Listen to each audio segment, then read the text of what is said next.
Baiklah, bismillahirrahmanirrahim. Assalamualaikum warahmatullahi wabarakatuh. Puji syukur kita panjatkan atas kehadiran Tuhan Yang Maha Esa, atas rahmat dan karunia-Nya lah sehingga kami dapat melakukan presentasi kelompok kami yang bertemakan vaksin. Adapun anggota kelompok dari kelompok 6 yaitu terdiri dari Nurul Muhlisa dengan standbook 15020210208, saya sendiri Umul Azizah 15020210209, dan Dwi Putri Fadila Dahlan dengan standbook 15020210222. Langsung saja. Vaksin. Apa itu vaksin? Vaksin berasal dari bahasa Latin yaitu vaksin dari bakteri Variolae vaksin yang pertama kali didemonstrasikan pada tahun 1798 yang dapat mencegah dampak dari smallpox atau cacar pada manusia. Kata vaksin digunakan pada seluruh preparasi biologis dan produksi material menggunakan makhluk hidup yang meningkatkan imunisasi melawan penyakit, mencegah profilaktik vaksin atau perawatan penyakit dalam bentuk cairan baik melalui injeksi oral maupun rute intranasal.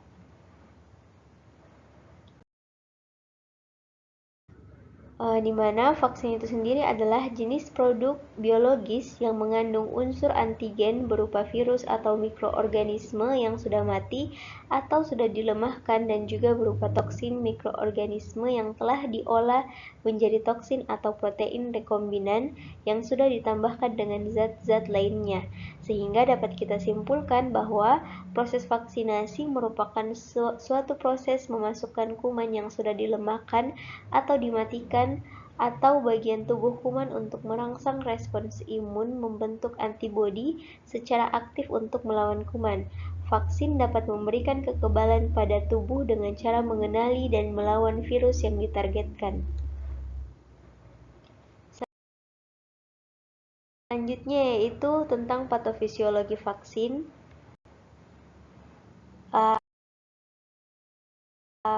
Untuk proses infeksi, terdapat 5 tahapan penyakit antara lain inkubasi, prodromal, penyakit, penurunan, dan periode pemulihan. Perlu kita ketahui bahwa infeksi di sini adalah invasi dan multiplikasi mikroorganisme seperti bakteri, virus, dan parasit yang biasanya tidak ada di dalam tubuh. Infeksi dapat tetap terlokalisasi atau mungkin menyebar melalui pembuluh darah atau limfatik menjadi sistemik, yaitu ke seluruh tubuh. Mikroorganisme yang hidup secara alami di dalam tubuh tidak dianggap sebagai infeksi. Sebagai contoh, bakteri yang biasanya hidup di dalam mulut dan usus bukanlah infeksi, melainkan kita biasanya menyebutkannya sebagai flora normal. Kemudian, organisme penginfeksi menggunakan tubuh orang yang terinfeksi untuk mempertahankan diri, bereproduksi, dan berkoloni. Organisme infeksi ini dikenal sebagai patogen. Contoh patogen termasuk bakteri, virus, jamur, dan prion. Patogen dapat berkembang biak dan beradaptasi dengan cepat. Kemudian, penyebab infeksi dikatakan jenis organisme mana saja yang dapat menginvasi tubuh. Virus tertentu misalnya akan menjadi penyebab infeksi virus. Efek dari infeksi seperti pembengkakan atau pilek terjadi sebagai akibat dari sistem kekebalan tubuh yang melawan organisme penyerang pengisian luka dengan nanah. Misalnya terjadi ketika sel darah putih bergegas ke tempat cedera untuk melawan bakteri asing. Selanjutnya yaitu 5 tahapan penyakit yang tadi. Yang pertama adalah inkubasi. Nah, inkubasi di sini merupakan masa yang terjadi pada penyakit akut setelah awal masuknya patogen ke inang atau ke pasien. Nah, selama proses ini patogen mulai berkembang biak di host, namun jumlah partikel patogen, sel ataupun itu virus yang ada tidak mencukupi untuk menyebabkan tanda dan gejala penyakit. Masa inkubasi dapat bervariasi dari 1 atau 2 hari pada penyakit akut hingga berbulan-bulan atau bertahun-tahun pada penyakit kronis, tergantung pada patogen. Adapun faktor-faktor yang terlibat dalam menentukan panjang periode inkubasi beragam dan dapat mencangkup kekuatan patogen, kekuatan pertahanan imun pejamu, tempat infeksi, jenis infeksi, dan ukuran dosis infeksi yang diterima. Selama masa inkubasi ini, pasien tidak menyadari bahwa penyakit mulai berkembang. Kemudian yaitu periode prodromal, di mana periode ini terjadi setelah masa inkubasi. Nah, selama fase ini, patogen turn akan berkembang biak dan host mulai mengalami tanda-tanda umum dan gejala penyakit, yang biasanya hasil dari aktivasi sistem kekebalan tubuh seperti demam, nyeri, bengkak, atau peradangan. Biasanya lagi ada tanda dan gejala seperti itu terlalu umum untuk menunjukkan penyakit tertentu. Kemudian, mengikuti periode prodromal adalah periode penyakit atau periode akut, di mana tanda dan gejala penyakit paling jelas, di mana periode akut akan menandai fase perbanyakan cepat patogen dengan pertumbuhan eksponensial dan puncak pada populasi. Gejala sangat terasa, baik khusus untuk organ yang terkena maupun secara umum karena periode penyakit diikuti oleh periode penurunan. Nah, di mana pada periode penurunan jumlah partikel patogen mulai berkurang dan tanda-tanda gejala penyakit mulai menurun. Namun selama periode penurunan, pasien menjadi rentan mengembangkan infeksi sekunder karena sistem kekebalan tubuh telah dilemahkan oleh infeksi primer. Selanjutnya yang terakhir yaitu periode pemulihan. Nah, periode terakhir yang dikenal sebagai periode pemulihan ini merupakan masa saat host pulih secara bertahap dan kembali ke baseline. Nah, bebas patogen mulai menurun tetapi mungkin tidak sepenuhnya dihilangkan dengan segera, maka tuan rumah dapat terus menjadi sumber infeksi bahkan meskipun telah merasa lebih baik. Bahkan beberapa penyakit dapat menyebabkan kerusakan permanen yang tidak dapat sepenuhnya diperbaiki oleh tubuh. Baiklah, selanjutnya adalah materi bagaimana respon imun terhadap virus yang akan dibawakan oleh teman saya, Nurul Muhlisa. Kepada waktu dan tempat dipersilakan. Baik, selanjutnya itu bagaimana respon imun terhadap virus. Jadi, penyakit yang disebabkan oleh virus dapat terjadi karena virus menginfeksi sel target, berkembang biak di dalam sel, dan menggunakan mesin sintesis asam nukleat dan protein sel penjamu. Hal tersebut menyebabkan sel yang terinfeksi terinduksi untuk menghasilkan interferon tipe 1 untuk mencegah replikasi virus dalam sel terinfeksi dan sel sekitarnya yang menginduksi lingkungan antiviral. Protein virus seperti envelope merupakan target utama respon antibodi terhadap virus yang mampu menghambat pengikatan virus pada sel dan menetralkan infeksi virus. Antibodi tersebut menunjukkan tingkat reaksi silang yang berbeda terhadap masing-masing tipe virus. Protein virus menjadi target utama respon antibodi, karena permukaan sel yang terinfeksi dapat mengekspresikan protein tersebut lalu menyekresikannya ke dalam sirkulasi. Antibodi terhadap protein virus dapat memicu lisis sel yang terinfeksi melalui aktivasi komplement.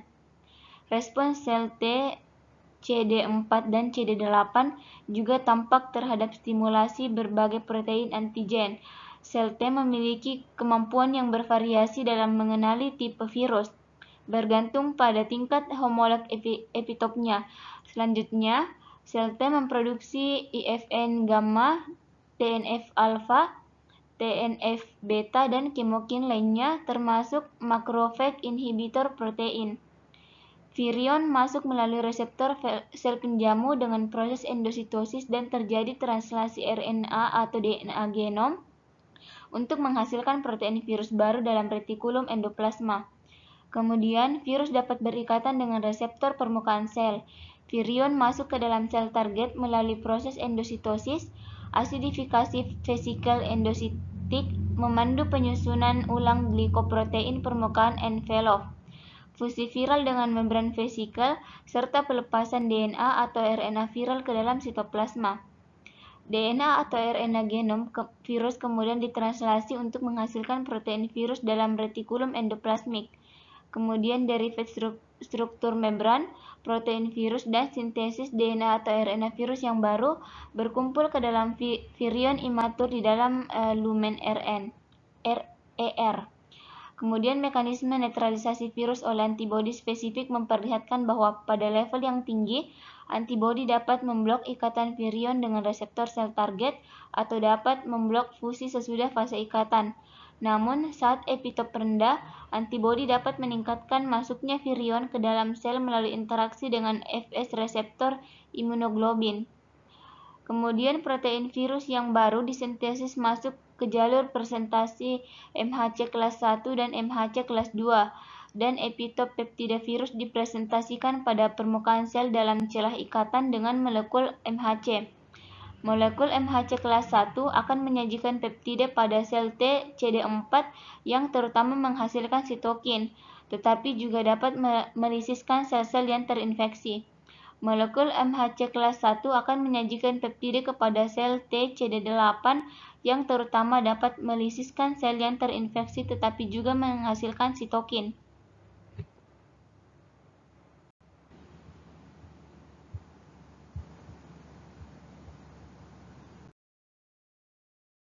Selanjutnya ada rantai infeksi. Yang pertama itu ada reservoir. Reservoir di sini berarti tempat di mana kuman dapat hidup dan berkembang biak. Tempat yang dimaksud di sini dapat berupa seseorang, yaitu pasien atau klien atau anggota staf, tetapi juga dapat menjadi bagian dari area sekitar pengaturan perawatan kesehatan, misalnya perabotan di kamar pasien atau klien dan peralatan yang kita gunakan dalam kesehatan.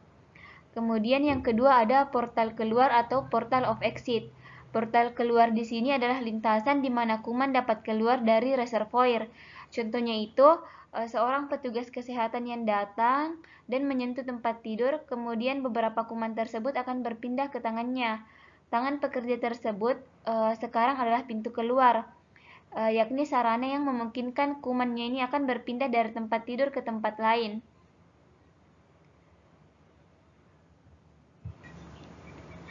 Yang ketiga ada modus transmisi. Modus transmisi ini adalah cara kuman bergerak atau menyebar dari satu tempat ke tempat lain. Hal ini dapat terjadi dengan beberapa cara. Misalnya, tangan pekerja menyentuh peralatan kotor atau peralatan medis yang terkontaminasi atau melalui udara, yaitu batuk atau bersin. Yang keempat itu portal masuk ke induk atau portal masuk ke tubuh. Di sini berarti bahwa kuman yang telah dipindahkan dari reservoir ini sekarang menyerang tubuh, di mana cara menyerangnya dapat dilakukan dengan memasuki luka terbuka, ditelan atau dihirup. Pasien yang menjalani perawatan yang melibatkan pemotongan kulit atau menempatkan instrumen medis dalam tubuh berisiko terkena infeksi.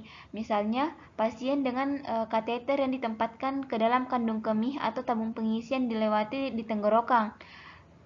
Contoh lainnya adalah orang yang menyuntikkan narkoba dengan jarum bekas. Cukup sekian, saya kembalikan kepada moderator. Baik, terima kasih atas pemaparan materinya. Selanjutnya adalah materi tentang tuan rumah atau host atau tubuh yang rentan dan agen yang menular yang akan dibacakan oleh saudari Dwi Putri Fadila Dahlan. Waktu dan tempat dipersilakan. Baik, terima kasih atas kesempatan yang telah diberikan kepada saya. Selanjutnya saya akan membahas mengenai tuan rumah tubuh yang rentan, di mana orang sehat memiliki pertahanan tubuh yang membantu mereka melawan infeksi. Artinya, jika beberapa kuman berbahaya masuk ke tubuh, orang itu dapat melawan kuman dan tetap sehat, di mana kemampuan tubuh untuk mempertahankan diri terhadap infeksi disebut dengan kekebalan. Namun, beberapa orang tidak dapat melawan infeksi secara efektif. Misalnya, ada bayi, lansia, orang yang sakit, ataupun yang menerima obat-obatan tertentu yang mengurangi kekebalan mereka. Orang dengan kondisi kesehatan jangka panjang seperti diabetes, serta mereka yang lemah secara fisik karena kekurangan gizi atau dehidrasi.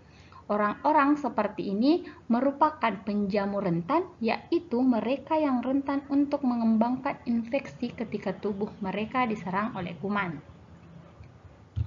Vaksin secara artifisial mengekspos tubuh ke antigen yang kemudian menimbulkan respon imun. Ada dua jenis vaksin. Yang pertama, ada vaksin yang mati dan vaksin yang hidup yang dimodifikasi. Vaksin yang dibangkitkan terdiri dari agen antigen, tetapi bukan agen hidup. Vaksin hidup termodifikasi terdiri dari strain agen yang tidak ganas dan hidup. Misalnya, vaksin polio merupakan antigen dalam bentuk terbunuh atau vaksin Salk, dan bentuk vaksin hidup-hidup itu disebut dengan sabin yang dimodifikasi. Vaksin sabin diberikan secara oral dan merupakan jenis utama vaksin polio yang digunakan saat ini karena lebih mudah untuk mengelola dan memunculkan respon yang lebih kuat daripada vaksin Salk, atau sebagian karena multiplikasi virus menciptakan stimulus yang lebih besar untuk respons. Toksit adalah derivatif yang tidak berbahaya dari racun mikrobiologi yang mensimulasikan respon imun aktif terhadap racun yang dilepaskan oleh patogen dan sumber beracun lainnya. Misalnya, toksoid tetanus mengimunisasi individu terhadap racun yang dihasilkan oleh bakteri Clostridium tetani. Tetani biasanya memasuki tubuh melalui tusukan, luka, atau luka terbuka dan kemudian melepaskan racun yang mempengaruhi saraf motorik yang merangsang otot, di mana vaksinasi teratur dengan toksoid diperlukan untuk memastikan kekebalan dan dengan demikian mencegah kejang otot yang menyakitkan, termasuk penguncian rahang, sehingga mulut tidak dapat membuka atau rahang terkunci, dan kemudian yang mungkin terjadi. Selanjutnya yang terakhir ada mengenai agen yang menular, di mana agen infeksi hanyalah kuman yang menyebabkan infeksi. Kuman ada di sekitar kita dan di dalam tubuh kita, dan banyak yang memainkan peran yang sangat penting dalam menjaga kita agar tetap sehat. Masalahnya muncul ketika kuman meninggalkan tempat normalnya untuk pergi ke tempat lain di dalam tubuh. Misalnya, kuman yang ada di kulit dan yang biasanya tidak menyebabkan bahaya masuk ke luka. Kuman itu kemudian bisa menyebabkan infeksi, di mana ada banyak kuman yang tidak membantu bagi kesehatan dan yang menyebabkan penyakit. Masuknya salah satu kuman ini ke dalam tubuh kemungkinan akan menimbulkan masalah. Jenis agen berkisar dari submikroskopik hingga parasit besar.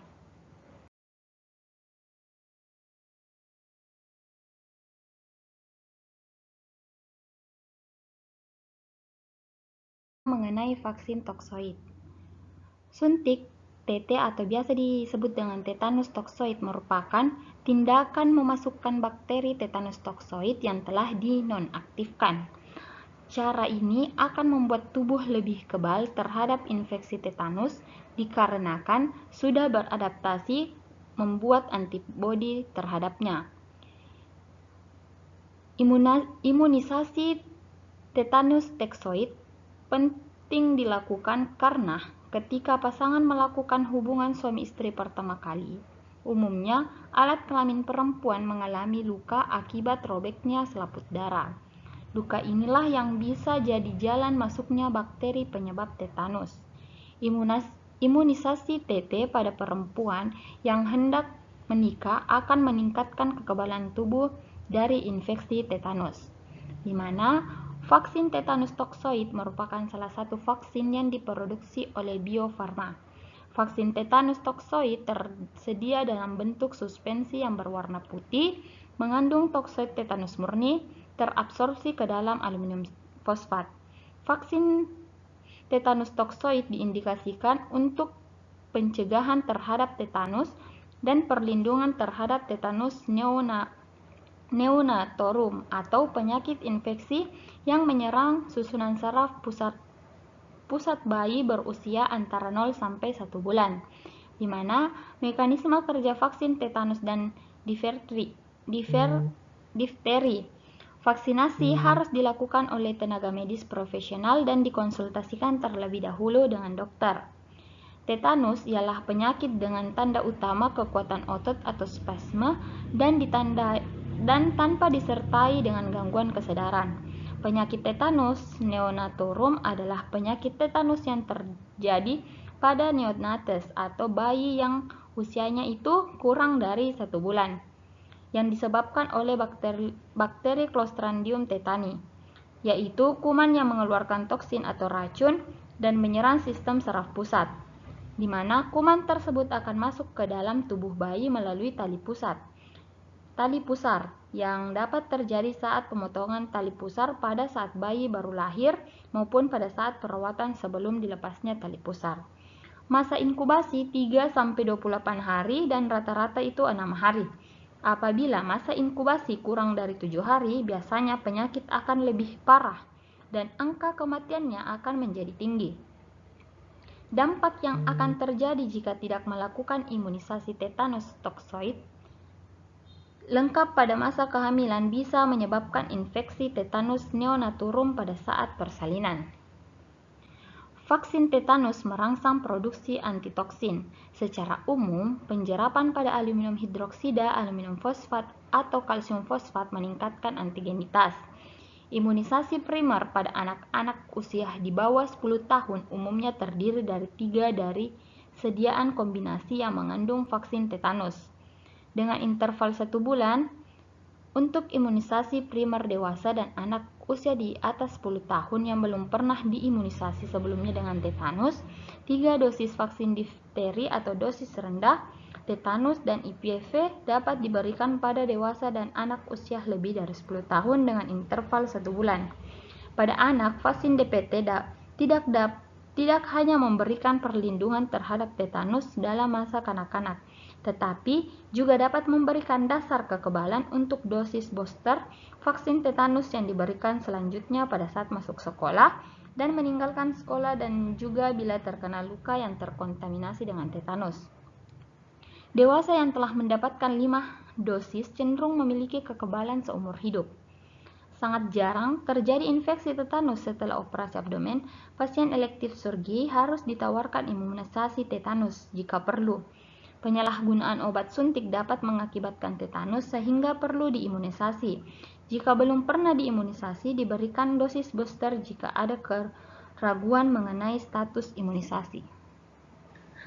Baik, sekian dari saya kembalikan kepada moderator. Itulah tadi pemaparan materi dari rekan saya. Selanjutnya adalah materi tentang penggolongan obat-obat vaksin.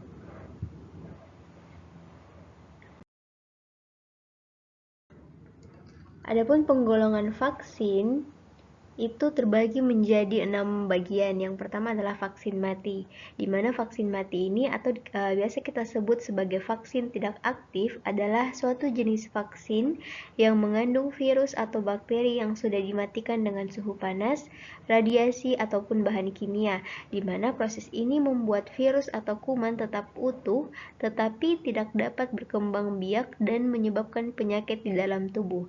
Oleh karena itu, kita akan mendapatkan kekebalan terhadap penyakit ketika mendapatkan vaksin jenis ini tanpa ada resiko untuk terinfeksi kuman atau virus yang terkandung di dalam vaksin tersebut. Namun, vaksin mati cenderung menghasilkan respons kekebalan tubuh yang lebih lemah bila dibandingkan vaksin hidup. Hal itulah yang membuat pemberian vaksin mati perlu dilakukan secara berulang atau biasa kita kenal sebagai booster. Adapun contoh dari vaksin mati yaitu vaksin polio, vaksin hepatitis A, vaksin DPT, vaksin flu, dan vaksin tifoid. Selanjutnya adalah vaksin hidup, di mana berbeda dengan vaksin mati, virus atau bakteri yang terkandung di dalam vaksin hidup tidak dibunuh, melainkan dilemahkan. Virus atau bakteri tersebut tidak akan menyebabkan penyakit, tetapi dia berkembang biak sehingga dapat merangsang tubuh untuk bereaksi terhadap sistem kekebalan tubuh.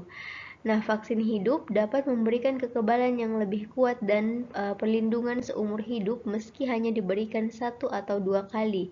Meski begitu, vaksin ini tidak dapat diberikan kepada orang yang daya tahan tubuhnya lemah, misalnya pada penderita HIV/AIDS atau orang yang menjalani kemoterapi.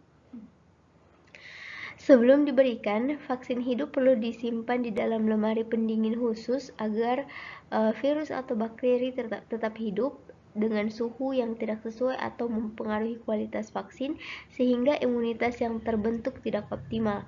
Contoh dari vaksin hidup adalah vaksin MMR, vaksin BCG, vaksin cair air, dan vaksin cacar air dan vaksin rotavirus. Kemudian ada vaksin toksoid di mana beberapa jenis bakteri dapat memproduksi racun yang bisa menimbulkan efek berbahaya bagi tubuh. Nah, vaksin toksoid ini dia berfungsi untuk menangkal efek racun dari bakteri tersebut, di mana vaksin toksoid ini terbuat dari racun bakteri yang diolah secara khusus agar tidak berbahaya bagi tubuh, tetapi dia masih mampu merangsang tubuh untuk membentuk suatu kekebalan terhadap racun yang dihasilkan oleh bakteri tersebut. Contoh dari jenis vaksin toksoid adalah tetanus toksoid dan vaksin difteri. Selanjutnya ada vaksin mRNA, di mana vaksin mRNA atau messenger ribonucleic acid adalah suatu jenis vaksin yang mengandung protein dari materi genetik virus untuk memicu respons imun. Nah, salah satu contoh dari vaksin mRNA sendiri adalah seperti yang biasa kita kenal sebagai vaksin COVID-19 yang berjenis Moderna. Selanjutnya ada vaksin vektor virus, di mana vaksin vektor virus ini merupakan jenis vaksin yang mengandung protein dari materi genetik virus. Hanya saja protein tersebut ditempelkan kepada badan virus yang lain, sehingga virus tersebut tidak berbahaya bagi tubuh dan kehadirannya hanya sebagai pembawa protein dan perangsang sistem kekebalan tubuh. Nah, vaksin COVID-19 yang berjeniskan AstraZeneca itu dia menerapkan metode ini. Caranya adalah dia menempelkan protein dari virus corona ke adenovirus sebagai perantaranya. Yang terakhir adalah vaksin subunit, di mana vaksin subunit ini dia menggunakan bagian tertentu dari bakteri atau virus, misalnya zat dari lapisan pembungkus badannya saja. Setelah tubuh mengenali bagian tersebut, sistem imun akan menciptakan antibodi yang akan melawan infeksi bakteri atau virus di kemudian hari. Jenis vaksin yang menggunakan metode vaksin subunit ini dia meliputi vaksin HIV, vaksin HPV, vaksin pneumonia, dan vaksin meningitis.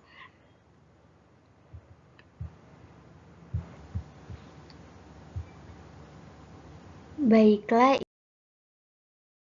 itulah tadi presentasi dari kelompok kami. Kurang dan lebihnya mohon dimaafkan. Wabillahi taufiq wal hidayah. Wassalamualaikum warahmatullahi wabarakatuh.